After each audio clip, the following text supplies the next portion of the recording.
ሰሞኑ በሳውዲ አረቢያ እየተደረገ ያለው ተፍትሽ እንግዲህ በጣም ብዙ ጉዶችን እያወጣ ነው። ሁለታቸውም በተለያየ ወንጀል ነው የተያዙት። ማየት ማመን ነው። የቆየ ነው ውሸሽን ነው እንዳትሉ ከራሳቸው ፔጅ ነው ያመጣሁት። ገብታችሁ ማየት ማንበብ ትችላላችሁ። ብቻ በሳውዲ አረቢያ የምትገኙ ወንድሞች አላህ ይጠብቃችሁ። በጣም ብዙ ነገር እየተሰማ ነው። አሰላሙ አሌይኩም ወራህመቱላሂ ወበረካቱ። ክርስቲያን ወገኖቼ ሰላም ብያለሁ። እንዴት ናችሁ? እኔ ያለው አልሐምዱሊላ ሜሙ ሸቃሊት ነኝ። ዛሬም በአዲስ ቪዲዮ መጥቻለሁ። አብራችሁኝ ቆዩ። ለቻናሉም አዲስ ከሆናችሁ ላይክ፣ ሰብስክራይብ በማድረግ ቤተሰብ ሁኑ። ውድ ቤተሰቦቼ የሀገሬ ልጆች እንግዲህ ሰሞኑን በሳውዲ አረቢያ የተፈጠረውን ነገር ሁላችንም እናውቃለን። ከእሱም ጋር ተያይዞ እንግዲህ ጠንከር ያለ ተፍትሽ ስላለ በተፍትሹም ምክንያት እንግዲህ በጣም ብዙ የተደበቁ ጉዶች እየወጡ ነው ማለት ነው። እንግዲህ ከጉዶቹ መካከል በተለያየ ወንጀል እንግዲህ እጅ ከፈንጅ የተያዙ የኛ ዜጎችም አሉ ማለት ነው። እስኪ በመጀመሪያ በግሩፕ ነው ወንጀል ሲሰሩ የተገኙትን እነሱን ላካፍላችሁና ሌላኛው ወንድማችን ደግሞ ምን ሲያደርግ እጅ ከፈንጅ እንደተያዘ ልንገራችሁ። አንደኛው ወንድማችን በሳውዲ አረቢያ በነጅራን ከተማ የተያዘ ነው ማለት ነው። ምንድን ነው ምን አድርጎ ነው የሚለውን ደግሞ ዘርዘር አድርጌ ነግራችኋለሁ። በዚህ አጋጣሚ በገጠራማው ክፍል ያላችሁ ወንድሞቼ ራሳችሁን ጠብቁ ባካችሁን። አሁን ላይ ተፍትሽ እያደረጉ ያሉት በፖሊስ መኪና አይደለም፣ በባስና በቤት መኪና ነው። ስለዚህ ጥንቃቄ አድርጉ ማለት ፈልጋለሁ። በጉሩፕ ወንጀል ስለሰሩ ሰዎች ወይ ላውራችሁ ወይም የእነሱን መረጃ ላካፍላችሁ። በሳውዲ 2 ኢትዮጵያውያን ጨምሮ 5 ሰዎች ሲያዘዋውሩ ተያዙ ይላል። አዲስ የጸረ አደንዛዥ ዘመቻ ከሪያድ ከተማ ይላል።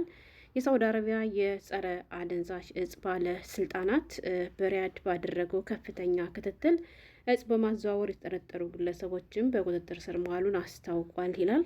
በቁጥጥር ስር የዋሉ ግለሰቦችም እንግዲህ ስማቸው ሳይሆን የብንትን ዜግነታቸው ተጠቅሰዋል። ከእነሱ መካከል እንግዲህ 2 የየመን ተወላጆች ሲሆኑ 2ቱ ደግሞ የኢትዮጵያ ድንበር ተሻጋሪ ወይንም በህገ ወጥ መንገድ ወደ ሳውዲ አረቢያ የገቡ እንደሆኑ ተጠቅሷል ማለት ነው። እንዲሁም አንድ የሳውዲ አረቢያ ዜጋ እንግዲህ እኔ ከዚህ ላይ በጣም ገርሞኛል። ጥያቄ ማነሳለሁ፣ እናንተ ብቻ ተከታተሉ፣ እመለስበታለሁ ማለት ነው።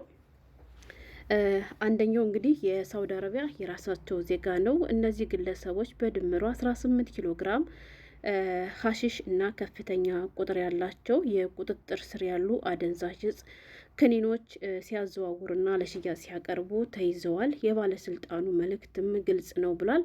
በሀገሪቱ ውስጥ አደንዛዥ እጽ ለማሰራጨት የሚሞክር ማንኛውም አካል በህግ እንደሚጠየቅና እርምጃውም ተጠናክሮ እንደሚቀጥል እንግዲህ ከዚህም ጋር ተያይዞ መልእክታቸውን አስተላልፈዋል ማለት ነው። እንግዲህ ሀገሬ ልጆች እነዚህ በዚህ ሲሆን ተጠርጥሮ የተያዙት ከራሳቸው ፔጅ ሄዳችሁ ማየት ትችላላችሁ። 5ቱም በቁጥጥር ስር ውለዋል ማለት ነው። ከነ እቃቸው ከነ አደንዛዥ እጹ ነው የተያዙት። ሌላኛው ወንድማችን ደግሞ ቀደም ሲል ፎቶውን ማየት ትችላላችሁ። መለስ ብላችሁ ፎቶውን እዩት። እንግዲህ ይሄ ወንድማችንም በሳውዲ አረቢያ በነጅራን ከተማ እጅ ከፈንጅ ነው የተያዘው ማለት ነው። እሱ ደግሞ ምን ሲያደርግ ነው የተያዘ ወይንም ደግሞ በምን ወንጀል ተጠርጥሮ እንደተያዘ ልንገራችሁ። እሱም እጅ ከፈንጅ ነው የተያዘ። ያኔ ክኒኑን በምንድን ነው ግን የሚሰርቁ ማለት ክኒን ምንድን ነው አልገባኝም። ክኒኑ ልክ እንደ አደንዛዥ እጽ የሚጠቀሙበት ነው ወይስ ምንድን ነው? እስኪ ንገሩኝ። በዚህ አጋጣሚ ማለት ከመጀመሪያዎቹ ተጠርጣሪዎች ላይም ክኒን ጨምሮ ምናምን ነገር የሚል ነገር ሰምቻለሁም ተጽፏልም። ከዚህ ላይ እንግዲህ ቆይ ፎቶ ላስገባላችሁ። ይኸውላችሁ ከፎቶ ላይ እንደምታዩት ማለት ነው ከታች ትንንሽዬ ክኒኖች ይታያሉ ማለት ነው። እና እነዚህ ትንንሽ ክኒኖች ምንድን ናቸው ጥቅማቸው? ልክ እንደ አስካሪ መጠጥ ናቸው ወይስ እንደ ሲጃራ እንደ ምንድን ነው ጥቅማቸው? ምንድን ነው እስኪ ንገሩኝ። እና ይሄ ወንድማችን እንደምታዩት እንግዲህ ብሮች፣ ስልክና ክኒኖችን ሰርቆ ነው እንግዲህ በሳውዲ አረቢያ ፖሊስ እጅ ከፈንጅ የተያዘው። ብቻውን ነው ማለት ነው። የተያዘውም ደግሞ ከራሱ ከመኖሪያ ቤቱ ነው። ምክንያቱም እንዳልኳችሁ ሰሞኑን በጣም ከፍተኛ ተፍትሽ ስላለ የሚቀር ቤት የለም። በተለይ ኢጃዛ ቤት የተባለ እየተሰበረ እየተያዘ ነው። ሰው አለ ሰው የለም የሚለው ነገር አይመለከታቸውም። እና ብቻ በጣም ከባድ ነው። እንደነዚህ ያሉ ወራዶችን የያዘው ችግር የለም። እውነቴን ነው የምላችሁ። ወላሂ የሚያሳዝነው ነገር በእነዚህ ባለዮች ጦስ ስንት አንገታቸውን ደፍተው የሚሰሩ ወንድሞቻችን እንዳይሰሩ መደረጋቸው፣ እነሱ ባልሰሩት ወንጀል ያለ ጥፋታቸው መያዛቸው፣ ሀታ ህገወጥ እንኳን ሆነው ስንት ጀግኖች አሉ ራሳቸውን ሰርቶ ለመቀየር ደፋ ቀና የሚሉ በረሃ ያልገደባቸው ማለት ነው።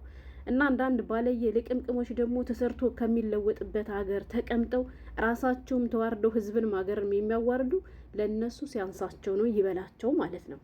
እና ውድ ቤተሰቦች ያም ሆነ ይህ እንግዲህ ይሄ ሁሉ ጦስ የመጣው አንድ ሰው በሰራው ወንጀል ነው። ገባችሁ? ይሄ ተፍትሽ የተጀመረው በዚያ ልጅ ምክንያት ነው። እሱን ለማሰስ እሱን ለመፈለግ በሚደረግ ተፍትሽ ነው ይሄ ሁሉ ጉድ የመጣው። እና አሁንም ድረስ እንግዲህ ተፍትሹ በጣም ተጠናክሮ እንደቀጠለ ነው እየተነገረ ያለው እና ራሳችሁን ጠብቁ ነው ዋናው መልእክቴ ማለት ነው።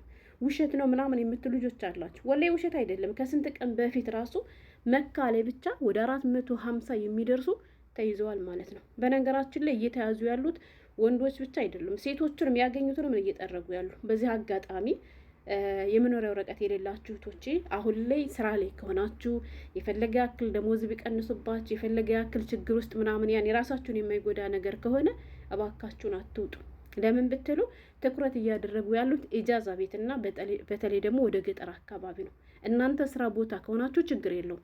አንድ ወንድም የነበርና ሳውዲ አረቢያ ገጠር አካባቢ የሚሰራ የሚገርማችሁ ነገር አሰሪ እየመጣ አብሮኝ እየዋለ ነው አለ ማለት ነው። ለምን ይዙታል ብሎ ስለፈራ አጋጣሚ ከመጡ እኔ አናግሬ እንድመልሳቸው ብሎ እሱም ፈርቶ ከኔ ጋር ነው የሚውለው። ወደ ከተማ ወስዶ እንዳያስቀምጠኝ ደግሞ ግመሎች፣ በጎች አሉና በዚያ ምክንያት ወደ ከተማ መሄድ አልቻለም። ይዞ መሄድ አልገባም እና እሱ ግን እየመጣ አብሮኝ እየዋለ ነው። ራሱ አረቦቹ እንደዚህ በገጠር እረኛ ያላቸው ምናምን መልእክትም እያስተላለፉ ነው፣ እየመከሩ ነው። ይሄን ማድረግ አልነበረበትም፣ በምክክር ማለፍ ነበረበት። እንዲሁም ደግሞ እውነት ገንዘቡን ቀምቶት ከሆነ ማሰሪው ጥሩ አይደለም ምናምን ብቻ ብዙ ነገር አለና እንዲሁም ደግሞ ከዚሁም ጋር ተያይዞ አንዳንድ ወንድሞች ፈገግ የሚያደርግ መልእክትም በቲክቶክ እያስተላለፉ ነበር። እሱ ምንድን ነው ለ5 ወር ለ4 ወር ያክል ደሞዜን ቀምቶኝ የነበረው አሰሬ የኛ ዜጋ የፈጸመውን ነገር ሰምቶ ፈርቶ ነው መሰል ከፈለኝ። እንዲሁም ደግሞ ያን ልጅ በሰራው ስራ ተደናግጠው እያከበሩን ነው፣ ለእኛ ጥሩ አጋጣሚ ፈጥሮልናል ምናምን እያሉ እንግዲህ እንደ ቀልድ ቢሆን እያዋዙ መልእክት የሚያስተላልፉ አሉ። እንዲሁም ደግሞ አንዳንድ ሸቃሎች ከዚያ በመነሳት በቃ እኔ መዳሜን እንትን ልበላትና ሸቃሎችን ላስከብር ምናምን የሚል አንዳንድ የተሳሳተ ኮመንቶችን ቪዲዮዎችንም እያየው ነበር። የአገሬ ልጆች እውነት አይምሰላችሁ እሺ። በወንጀል በመስራት ነጻነት አይገኝም፣ በወንጀል በመስራት መከባበር አይገኝም። እና ዛሬም ደግመዋለሁ፣ በተቻለን አቅም ከአሰሪዎቻችን ጋር ተግባብተን ለመኖር መሞከር። ገባችሁ? አለመግባባት ሲፈጠር ሰዎች ግጭት ይፈጠራል፣ በንግግር መፍታት ካልሆነ ደግሞ ጥለን መውጣት እንጂ እንደዚህ ያልሆነ ነገር ውስጥ ገብተን እናድርገው ምናምን የሚለውን ነገር እኔ አልስማማበትም። አስቡት እንግዲህ የሀገሬ ልጆች ግን ጥያቄ ጠይቃችኋለሁ ብያችሁ ነበርና ለካ የሀገሬ ልጆች በየሀገሩ በጣም ብዙ ጉዳይ አለ። አሁን እንግዲህ ከነዚህ ከሁለት ኢትዮጵያኖችና ከኢመኒዎች ጋራ ማን አለ? አንድ አረብ አለ ማለት ነው። ምክንያቱም እነሱ ያቀርቡለታል፣ እሱ ደግሞ በሚያውቀው የሀገሩን መውጫ መግቢያ እነማን ይሄን ነገር እንደሚፈልጉ ጠንቅቆ ስለሚያውቅ ዋናው ተባባሪያቸው እሱ ነበር ማለት ነው። ሱብሃንአላህ እኔ በጣም ነው የገረመኝ ወላሂ። ታዲያ እነሱ ባይተባበሩማ እኮ ወንጀልማ እንትን አይልም ነበር፣ አይስፋፋም ነበር ማለት። እነዚህ ስደተኞች ናቸው፣ ይመኒውን ብሏቸው ኢትዮጵያኖችን ብሏቸው በሰፊው ስለ ሀገሪቱ ሕግ ስለ ሀገሪቱ ሁኔታ ላያውቅም ይችላሉ። ቢያውቁ እንኳን ይፈራሉ። ግን እሱ እየተባበራቸው ስለሆነ አብዛኛው ይህን ስራ የሚሰሩት እና በጣም ነው የገረመኝ። አረቡ ግን ተዋርዷል፣ እሱም አብሮ ተይዟል። ገና ብዙ ጉድ ይወጣል፣ እናያለን፣ እንሰማለን። ግን ያሳፍራል። የሀገሬ ልጆች አንዳንድ ባለዮች በሰሩት ነውር እንደ ሀገር ስትሰደቡ ስንት ወንድሞቻችን አንገታቸውን ደፍተው የሚሰሩት ለእነሱ ጦስ ሲሆኑ ከባድ ነውና በዚህ አጋጣሚ ወንጀለኛን አትደግፉ እሺ። እንኳንም ተያዙ። እኔ ደስ ብሎኛል ስለተያዙ። ይለቀሙ፣ ይውጡ። ነቀርሶች ናቸው። ወይ እነሱ አይሰሩ ወይ አሰሩ። እንደዚህ ያሉ ነቀርሳዎች ለምንም ስለማይጠቅሙ ይቅመሱት ማለት ነው። ውርደታሞች። ሰው ሰርቶ እንጂ ሰርቆ የከበረ የለም። ለዕለቱ እንኳን ቢከብሩ የስርቆት ገንዘብ የትም ማያደርስም፣ ያዋረዳል እንጂና ይሄ ልላችሁን የመጣው ውሸት ነው እንዳትሉ ደግሞ ወላሂ ከራሳችሁ ፔጅ ነው ያገኘሁት። ገብታችሁ አንብቡት። አረበኛ የምትችሉ፣ አረበኛ የማትችሉ ደግሞ አስተርጉማችሁም ራሱ ማንበብ ትችላላችሁ ማለት ነው። ውሸትሽን ነው የቆየ ነው እንዳትሉ። እኔ ሸቃሊት ታማኝ ነኝ በነገራችን ላይ ያልሆነ መረጃ አላመጣምሽ። ሰምታችኋል። ሰላም ነው።